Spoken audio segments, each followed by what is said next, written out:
आज हम लोग पढ़ने जा रहे हैं रासायनिक सूत्र क्या होता है और ये कितने प्रकार के होते हैं और रासायनिक सूत्र किस प्रकार बनाया जाता है। ठीक है, पहले हम लोग सीखते हैं रासायनिक सूत्र क्या होता है, इसके बाद आगे देखेंगे। इसको समझने के लिए एक एग्जांपल लेते हैं, कहीं ज्यादा समझ में आ जाएगा। देखिए हमने लिखा है कार्बन डाइऑक्साइड, इसका बाबू रासायनिक सूत्र क्या होता है CO2, सबको आता है।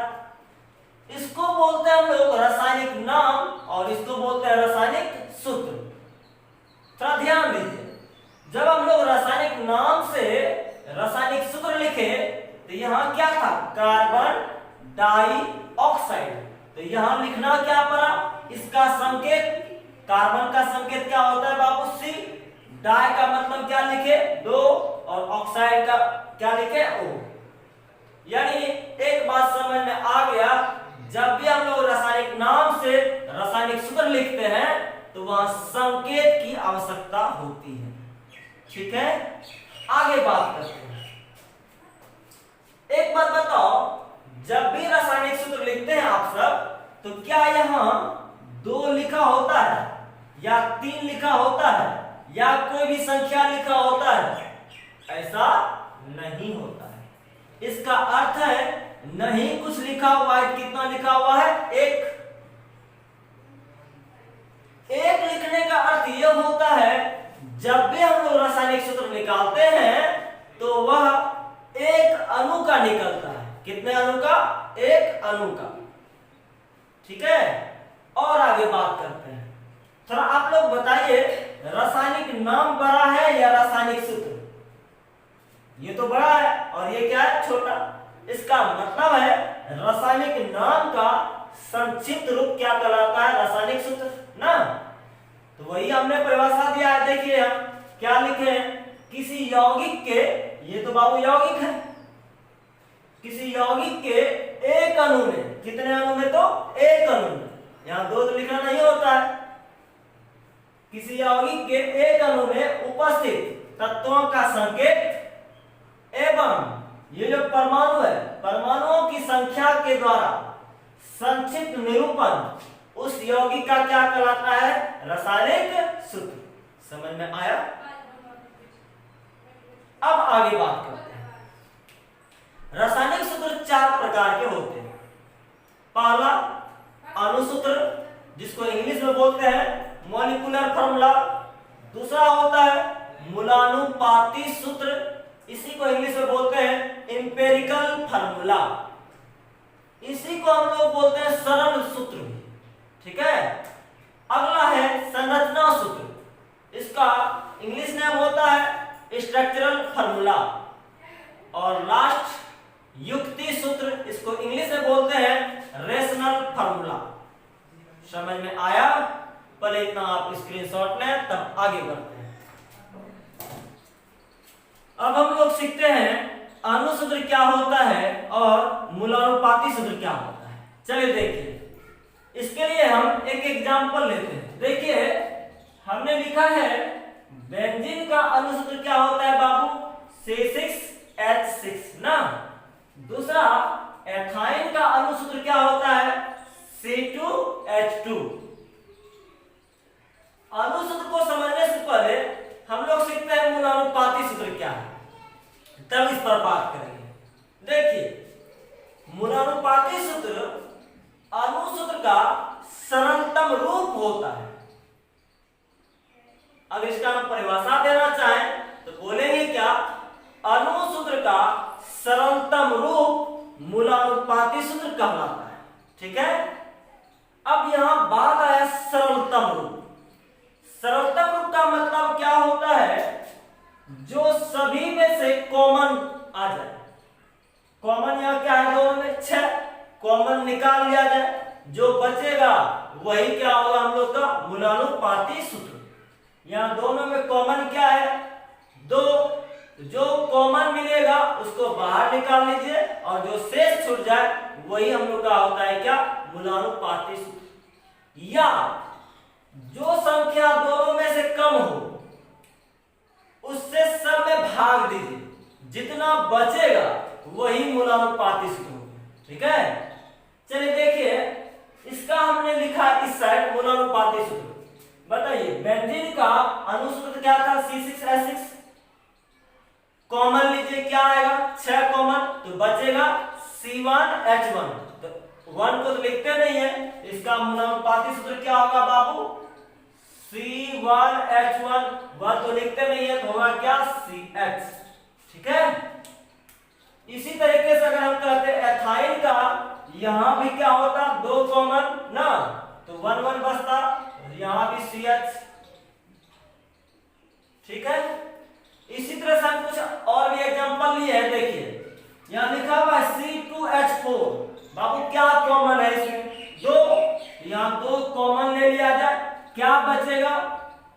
C1 और H2। 1 को तो लिखते नहीं है, यहां क्या हो जाएगा? CH2। समझ में आया? आगे देखिए, यहां 2 है, 4 है, 2 है, क्या कॉमन? 2 कॉमन, तो यहां 2 गुना, यहां 1 हो जाएगा, यहां क्या होगा? 2, और फिर यहां कितना? 1। 1 को नहीं लिखते हैं, तो मूलानुपाती सूत्र इसका होगा CH2O। समझ में आया? आगे देखिए, ये ग्लूकोज का अनुसूत्र दिया हुआ है। ग्लूकोज का पूछा जा रहा है मूलानुपाती सूत्र क्या होगा। तो यहाँ 6 है, 12 है, और क्या है? 6 है। कॉमन क्या निकलेगा? 6। तो यहाँ 6 जब कॉमन होगा, यहाँ बचेगा 1, यहाँ 2, यहाँ 1। 1 तो लिखते नहीं है, तो फिर यही बात CH2O। और देखिए एग्जांपल C6H6Cl6, इसको बोलते हैं गैबैक्सीन। यहां देखिए क्या कॉमन है? सब जगह 6 6 6 6 कॉमन, तो 1 1 बचेगा सब जगह, यानी 6 कॉमन CHCl, यहां लिखेंगे CHCl। ठीक है, यहां क्या है बाबू? H2O2, इसको बोलते हैं हाइड्रोजन पेरोक्साइड। यहां क्या कॉमन? 2 कॉमन, तो 2 गुना HO, तो यहां हो जाएगा HO। अब समझ में आया? अब देखिए, इन सबों को देखकर हमने अनुसूत्र और मूलानुपाती सूत्र में एक संबंध निकाला है। देखिए, आप यहां क्या कर रहे थे? जो कॉमन आ रहा था उसको बाहर कर रहे थे, और शेष को हम लोग क्या बोले? मूलानुपाती सूत्र। और ये वाला सूत्र क्या था? अनुसूत्र। तो अनुसूत्र बराबर, ये कुछ भी हो सकता है, 1 2 3 4 5 6, कुछ भी हो सकता है, तो उसको हमने क्या मान लिया है? n, उभयनिष्ठ संख्या है। और जो शेष छूट जाए उसी को क्या बोलते हैं हम लोग? मूलानुपाती सूत्र। समझ में आया? या इसी को, इसी फॉर्मूले को किसी किसी बुक में अनुसूत्र बराबर मूलानुपाती सूत्र का होल n लिखता है। इसका अर्थ क्या हुआ? अगर देखिए, ये है मूलानुपाती सूत्र और इससे निकालना है अनुसूत्र, तो इसका अगर होल 2 दे दे तो 2 2 1 2 और 2 2 4 हो जाएगा ना, तो ये बन गया। या आगे से गुना कीजिए या होल 2 लगाइए, बात सेम हो जाएगा। ठीक है, तो अब हम लोग आगे बात करते हैं। अब चलते हैं अनुसूत्र क्या है, थोड़ा ध्यान से सीखिएगा। एक बार बताओ, CH लिखे, इससे आप अनुसूत्र क्या क्या बना सकते हैं, थोड़ा सोचिएगा। C6H6 का ये तो आपने सीखा है। दूसरा C2H2 भी, ये भी आपने सीखा, इसका मूलानुपाती सूत्र CH होता है। आपके मन में होगा, सर हम C3H3 भी लिखते हैं तब पर भी मूलानुपाती सूत्र क्या होता है? CH। हम C4H4 भी लिखें तब पर भी मूलानुपाती सूत्र क्या होगा? CH। इसका अर्थ है कि आप मूलानुपाती सूत्र से एग्जैक्ट अनुसूत्र नहीं बता सकते, लेकिन अनुसूत्र से मूलानुपाती सूत्र एग्जैक्ट निकल जाएगा ना। अनुसूत्र से मूलानुपाती सूत्र एग्जैक्ट निकल जाएगा, लेकिन यहां कंफ्यूजन में कौन होगा कौन नहीं होगा। इसका अर्थ यह हुआ कि मूलानुपाती सूत्र जो होता है ये यौगिकों में उपस्थित तत्वों के परमाणुओं के बारे में वास्तविक जानकारी नहीं देता है, जबकि अणुसूत्र क्या करता है, यौगिकों में उपस्थित प्रत्येक तत्वों के परमाणुओं के बारे में वास्तविक जानकारी देता है। समझ में आया? वही हमने लिखा है, वैसे रासायनिक सूत्र जो यौगिकों में उपस्थित परमाणुओं के बारे में वास्तविक जानकारी देता है वह क्या कहलाता है, अणुसूत्र। क्लियर है? पहले इतना आप स्क्रीनशॉट लें, तब आगे बात करेंगे।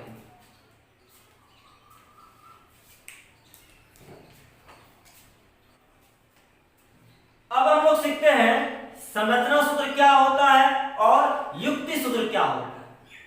संरचना का मतलब क्या हुआ बाबू? किसी यौगिक का संरचना द्वारा व्यक्त करना ना। जैसे हम लोग का स्ट्रक्चर कैसा होता है, देखिए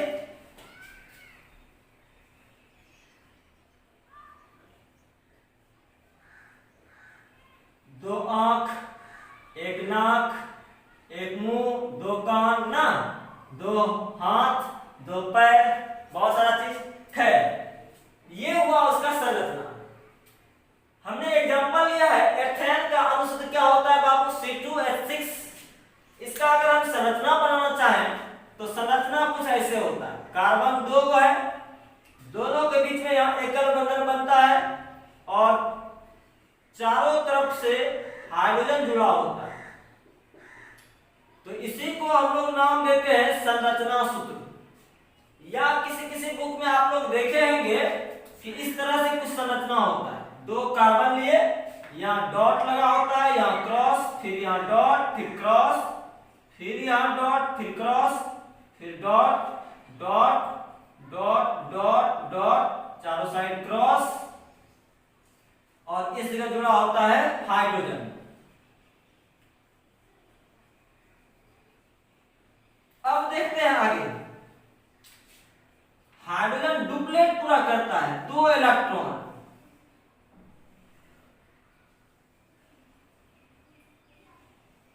और हाइड्रोजन को छोड़कर जितने भी तत्व होते हैं सभी अष्टक के नियम का पालन करता है, यानी 8 इलेक्ट्रॉन पुराना चाहता है। देखिए कार्बन कहां से, 1 2 3 4 5 6 7 8, यानी यहां से लेते हुए ऐसे, ठीक है।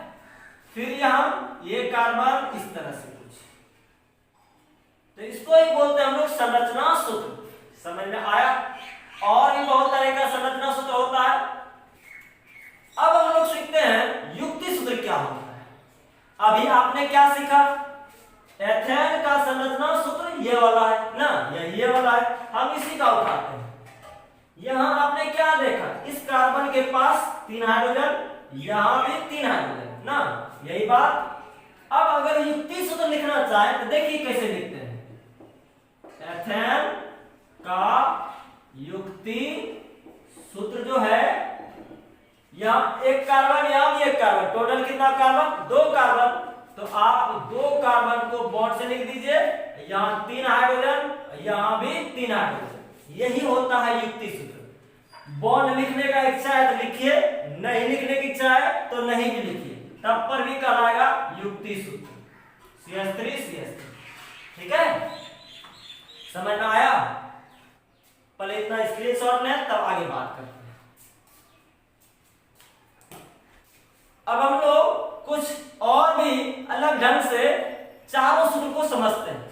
अभी आपने कौन कौन सा सूत्र पढ़ा? एक था अणुसूत्र, दूसरा मूलानुपाती सूत्र, तीसरा संरचना सूत्र और चौथा युक्ति सूत्र। एक एग्जांपल से समझिए।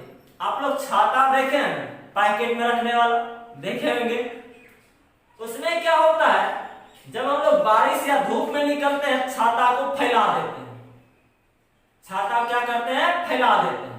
तो वो होता है संरचना सूत्र। ठीक है।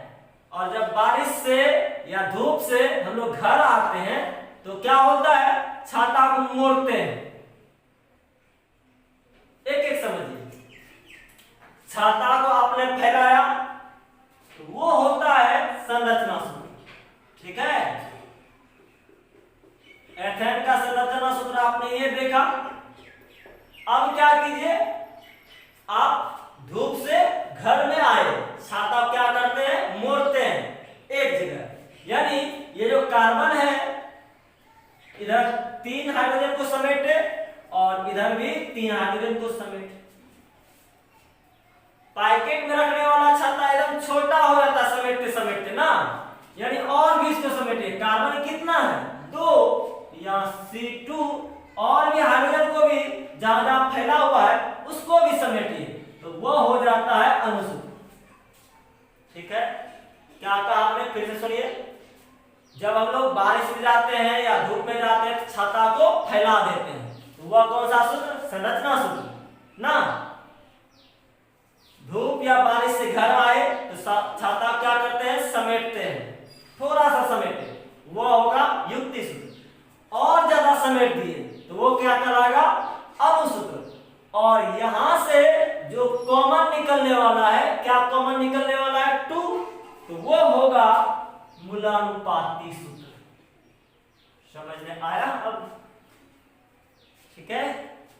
अब हम लोग रासायनिक सूत्र से रासायनिक नाम और रासायनिक नाम से रासायनिक सूत्र लिखने सीखेंगे। इसमें 2 तरह के यौगिकों के लिए सीखेंगे, एक सहसंयोजक यौगिक और दूसरा आयनिक यौगिक। सहसंयोजक यौगिक में केवल अधातु होगा, ठीक है, और आयनिक यौगिक में धातु और अधातु दोनों होगा। तो चलिए हम लोग एक एक करके सीखते हैं। चलिए हम कुछ एग्जांपल से समझाते हैं। देखा यहाँ क्या है बाबू, CO2, इसका नाम क्या होगा, कार्बन डाइऑक्साइड। ऐसे ही हम कहते हैं CO है, इसका नाम क्या बोलते हैं, कार्बन मोनोऑक्साइड। थोड़ा ध्यान से सुनिएगा, हम कुछ रूल निकालने वाले हैं। देखिए ये किसका संकेत है, C, कार्बन का, O किसका, ऑक्सीजन का। कार्बन का संकेत था तो कार्बन आपने लिख दिया, ये तो ऑक्सीजन का संकेत है, यहां आपने क्या लिखा, ऑक्सीजन तो नहीं लिखा, क्या लिखा, ऑक्साइड। यहां भी वही लिखा है, यहां पहले के लिए जवाब आती हो, यहां लिखना था ऑक्सीजन लेकिन लिखना पड़ रहा है ऑक्साइड।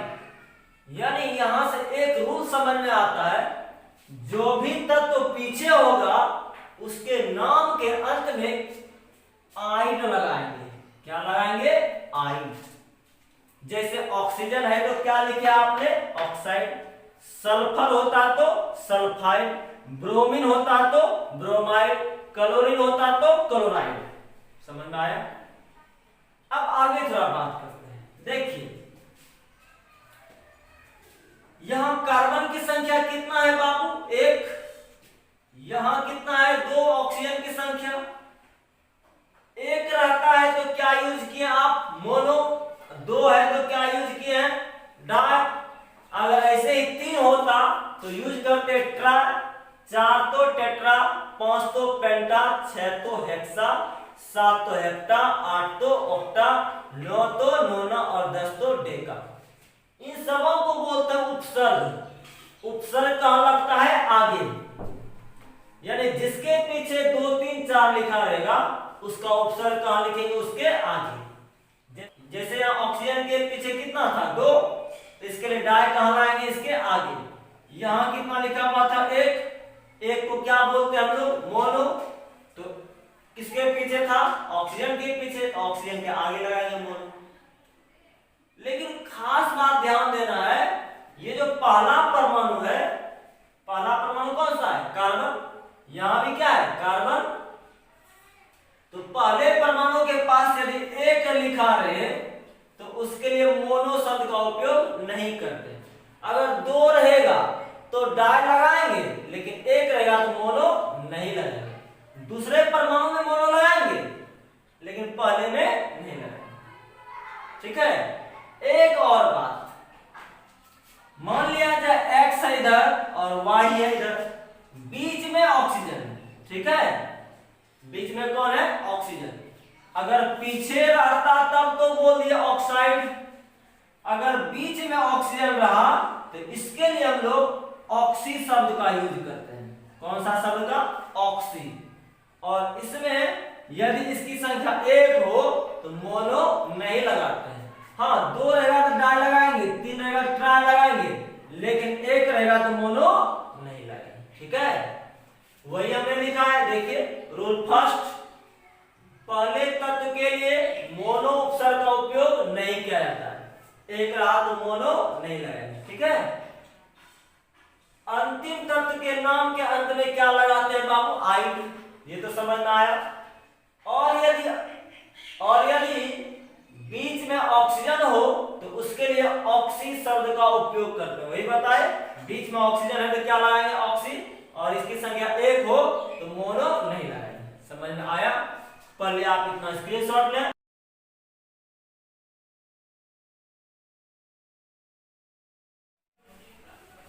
अब हम लोग कुछ रासायनिक सूत्र से रासायनिक नाम लिखने सीखते हैं। देखिए यहां पहला क्वेश्चन है क्या? CH2। C किसका संकेत है बाबू? कार्बन का। और इसकी संख्या कितना? एक। तो पहले परमाणु के लिए मोनो तो नहीं लगाते हैं, दो होता तो डाई लगाते।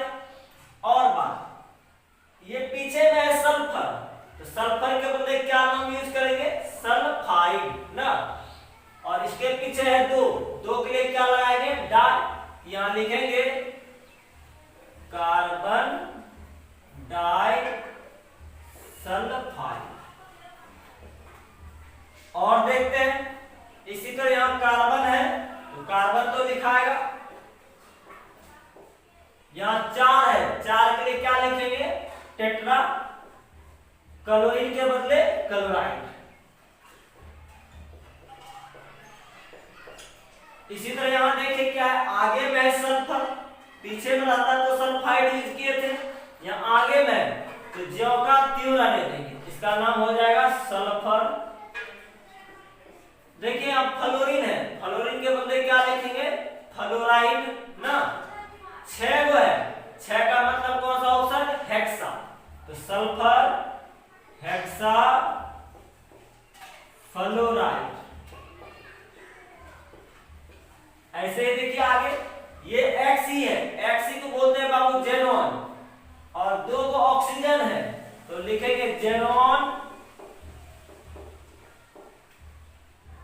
Die oxide.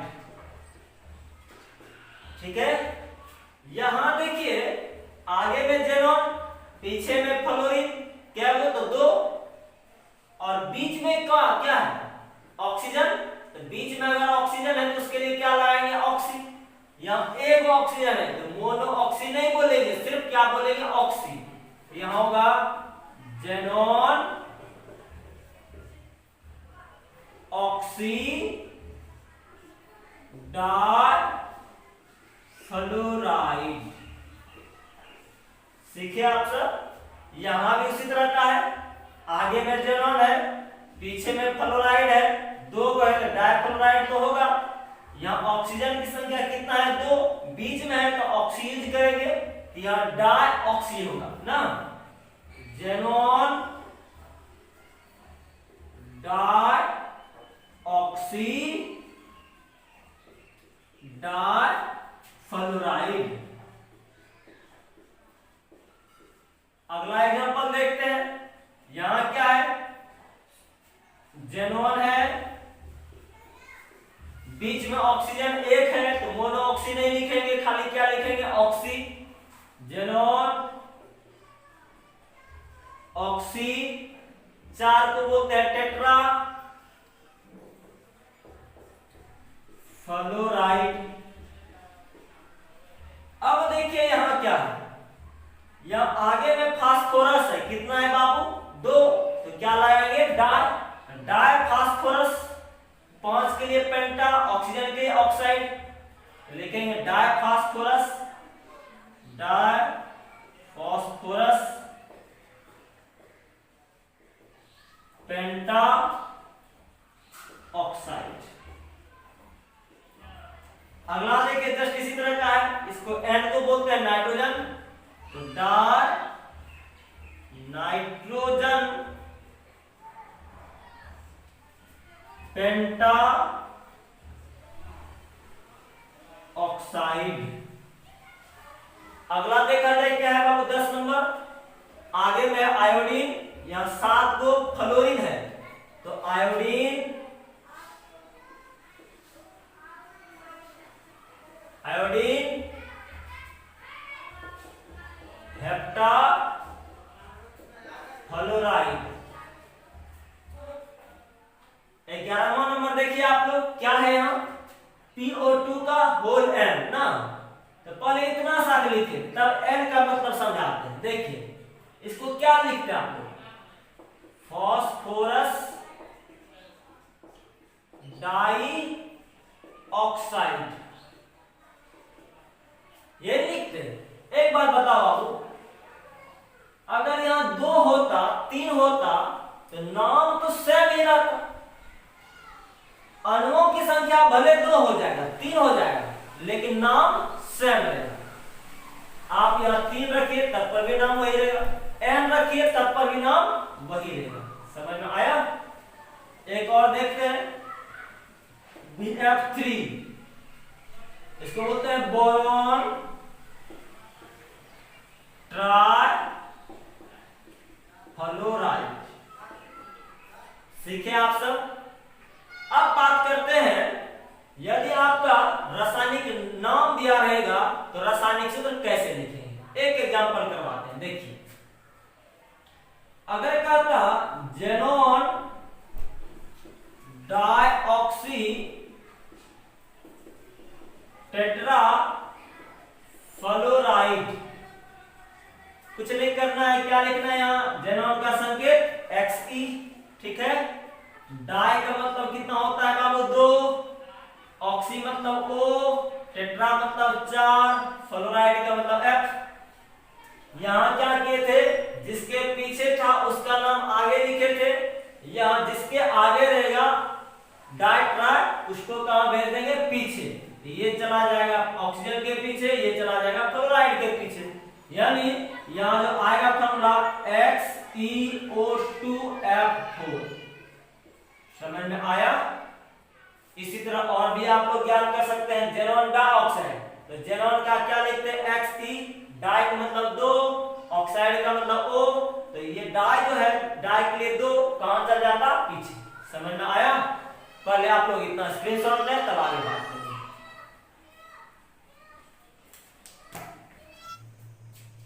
अब हम लोग आयनिक यौगिकों का रासायनिक सूत्र लिखने के लिए सीखते हैं।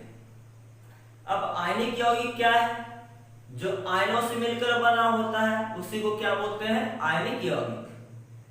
आयन 2 प्रकार का होता है, एक धनायन और दूसरा ऋणायन। धनायन पर प्लस चार्ज होता है और ऋणायन में माइनस चार्ज होता है, ठीक है। आयनिक यौगिकों का रासायनिक सूत्र लिखने के लिए आपको कुछ धनायन का नाम और संकेत याद होना चाहिए, या इसी तरह से ऋणायन का नाम और संकेत याद होना चाहिए। जैसे हमने लिखा है, सोडियम आयन का संकेत होता है Na+,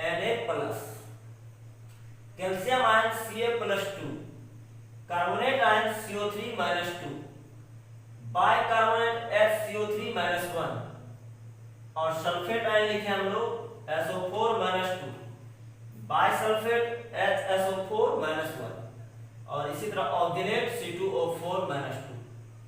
बहुत ज्यादा आयन है, ठीक है। पहले हम लोग सीखते हैं किस तरह से रासायनिक सूत्र लिखेंगे, ठीक है। इसके बाद वीडियो की लास्ट में धनायन और ऋणायन का हम फोटो दे देंगे, ठीक है, उसको याद रखना। चलिए हम लोग सीखते हैं किस तरह से आयनिक यौगिक का फॉर्मूला निकालते हैं, ठीक है। देखिए पहला क्वेश्चन है सोडियम सल्फेट। सबसे पहले हम लोग क्या करेंगे, इसको आयन में तोड़ेंगे। कितने आयन में टूटेगा, 2 आयन, एक धनायन वाला दूसरा ऋणायन वाला। उस धनायन का नाम क्या होगा, सोडियम आयन, दूसरे का नाम क्या होगा, सल्फेट आयन, ठीक है। अब देखिए सोडियम आयन का संकेत क्या होता है, Na+, यहां लिखेंगे हम लोग Na+, ठीक है। और देखिए सल्फेट आयन क्या है बाबू, यहाँ है SO4 माइनस 2, यहाँ लिखेंगे SO4 माइनस 2। थोड़ा देखिए ये जो आपने प्लस लिखा या यहाँ माइनस लिखा, प्लस का मतलब क्या होता है, धनायन, धनायन तो ऊपर ही लिख दिए थे, तो फिर से प्लस लिखने का जरूरत नहीं है। यहाँ कितना प्लस था, 1। अब देखिए ऋणायन लिख दिए हैं, कितना ऋणायन था इस पर, 2, तो ऋणायन लिख दिए हैं, संकेत देने की जरूरत नहीं है। यहाँ क्या लिखेंगे तो, अब देखिए अगर यह कटने लायक होगा तो कटा दीजिएगा, ठीक है, और यदि नहीं कटने लायक होगा तो ज्यों का त्यों रहने दीजिएगा। इसके बाद क्या करना है, गुना कर देना है, कोना कोनी, तो क्या होगा बाबू, ये वाला इसके पास और ये वाला इसके पास, Na2SO4 का होल 1। हो सकता है होल क्यों लिखे, हो सकता है 3 हो जाता है, मान लिया जाए होल 3 लिखते हैं, ठीक है। यहाँ 1 है तो जरूरत नहीं है होल लिखने का, ठीक, यही हो जाएगा उसका रासायनिक सूत्र। आगे देखिए मैग्नीशियम सल्फेट है, सबसे पहले इसको क्या करेंगे, आयन में तोड़ेंगे, मैग्नीशियम आयन और सल्फेट आयन। मैग्नीशियम आयन का संकेत क्या होता है बाबू, Mg+2। अब ये +2 ऊपर नहीं लिखेंगे, सीधा यहाँ नीचे लिख देंगे, ठीक है। यहाँ सल्फेट आयन का क्या होता है, अभी आपने सीखा, SO4 माइनस 2 होता है, लेकिन ये ऊपर पे नहीं लिखेंगे, कहाँ लिखेंगे तो नीचे। अब देखिए ये दोनों कटने वाला है, 2 1 2 ही, यानी 1 1 एक बार में। इसके बाद क्या कर देंगे हम, क्रॉस गुना, 1 से मल्टीप्लाई करने पर कोई परिवर्तन नहीं, यानी इसका फॉर्मूला होगा MgSO4, ठीक है। और देखिए यहाँ क्या है बाबू, कैल्शियम कार्बोनेट, एक धनायन में टूटेगा और दूसरा किस में टूटेगा, ऋणायन में। एक धनायन होगा और दूसरा क्या होगा, ऋणायन होगा ना। धनायन का नाम क्या होगा बाबू, कैल्शियम आयन, तो कैल्शियम आयन का संकेत होता है Ca+2। +2 ऊपर में नहीं लिखेंगे, कहाँ लिखेंगे, नीचे खाली 2 लिखना है।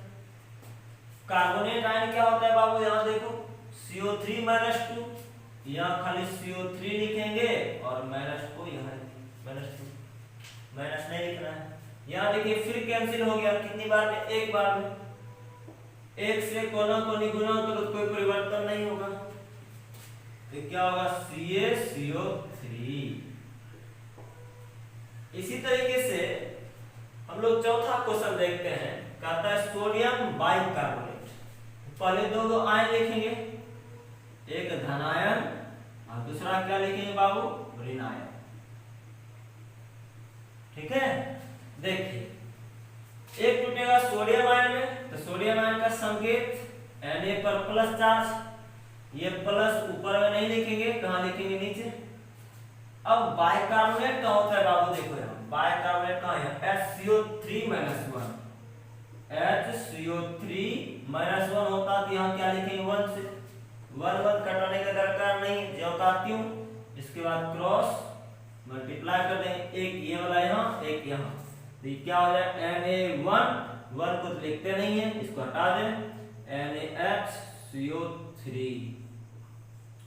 समझ में आया, पहले इतना आप लोग स्क्रीनशॉट लें, तब थोड़ा कुछ और हम लोग सीखते हैं।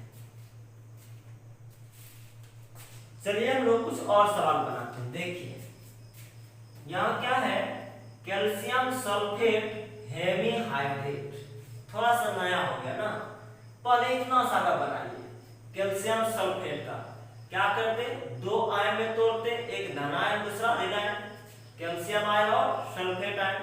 कैल्शियम आयन का संकेत क्या होता है बाबू, Ca पर +2 चार्ज, +2 ऊपर नहीं लिखते, कहाँ लिखते, नीचे लिखते, अब प्लस माइनस नहीं लिखना। और यहाँ सल्फेट है, SO4 पे -2 होता, लेकिन ये चार्ज कहाँ लिखेंगे, 2 नीचे, ठीक है। ये दोनों कैंसिल हो जाए एक ही बार में, क्रॉस गुना कर देते हैं, ये होता CaSO4, ठीक है। अब यहाँ नया टर्म क्या था, हेमी। हेमी का मतलब होता है आधा, कितना होता है, आधा। यहाँ लिख दें आधा, हाफ। और हाइड्रेट का मतलब होता है जल, इसका मतलब क्या लिखते हैं हम लोग, H2। यहाँ लिख दिया है। H2O मतलब क्या समझेंगे, हाइड्रेट, और हेमी मतलब कितना होता है, आधा। समझ में आया। इसी को और भी नाम से जानते हैं, क्या, इसको बोलते हैं लोग plaster of Paris. Plaster of Paris, ये हुआ कॉमन नाम और ये हुआ उसका रासायनिक नाम। ठीक है, चलिए देखें। अब इसी तरह से है कैल्शियम सल्फेट डाइहाइड्रेट। बस कैल्शियम सल्फेट तो यही होता, CaSO4, डाई का मतलब बाबू कितना होता है, 2, और हाइड्रेट का मतलब क्या होता है, H2। समझ में आया। इसको बोलते हैं जिप्सम। जिप्सम ये प्रचलित नाम है। ठीक है, ये प्लास्टर ऑफ पेरिस प्रचलित नाम है, कॉमन नाम। यहां देखिए आयरन 2 सल्फेट, आयरन 2 कहने का अर्थ हुआ Fe पर +2 चार्ज। ठीक है, जिसको आप लोग बोलते हैं फेरस आयन। क्या बोलते हैं, फेरस आयन। अगर हम कहें इसका सूत्र क्या होगा, Fe पर +2 लिखते, सल्फेट है तो -2 लिखते हैं हम, ये दोनों कट ही जाता ना, नीचे लिखते इस तरह से, दोनों कैंसिल हो जाता। इसका मतलब एक फार्मूला इसका क्या होता है, यहां से यहां तक का FeSO4 ना। हेप्टा मतलब बाबू कितना, 7। हाइड्रेट मतलब क्या लिखते, जल, H2O। इसी को बोलते हैं आयरन 2 सल्फेट हेप्टा हाइड्रेट। इसका कॉमन नाम होता है हरा कशिश या हरा थोथा, हरा कशिश।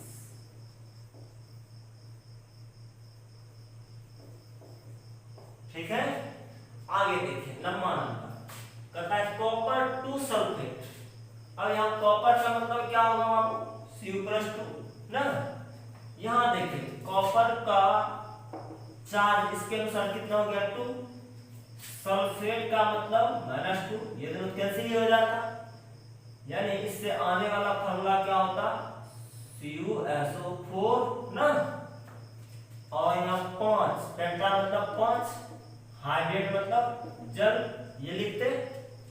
इसको बोलते हैं कॉपर सल्फेट पेंटाहाइड्रेट। इसका जो प्रचलित नाम है, इसको बोलते हैं चूतिया या नीला कशिश, नीला कशिश। ठीक है, समझ में आया। चलिए देखिए नंबर देखिए, कहता है मैग्नीशियम फॉस्फेट। मैग्नीशियम का संकेत होता है Mg+2 चार्ज, मैग्नीशियम आयन का। फॉस्फेट होता है PO4-3। क्या लिखते, इस -3 को नीचे लिखते, यहाँ 2 को भी कहाँ लिखते, नीचे। अब क्या करते बाबू, कोना कोनी गुना, ये वाला 3 इसके पास, ये वाला 2 इसके पास, यानी Mg का 3, ये वाला यहाँ है, PO4 का होल 2। समझ में आया। इसके लिए आपको आयन याद होना चाहिए। ठीक है, वो हम आपको लास्ट में उसका फोटो दे देंगे। ठीक है, उसको याद रखिएगा।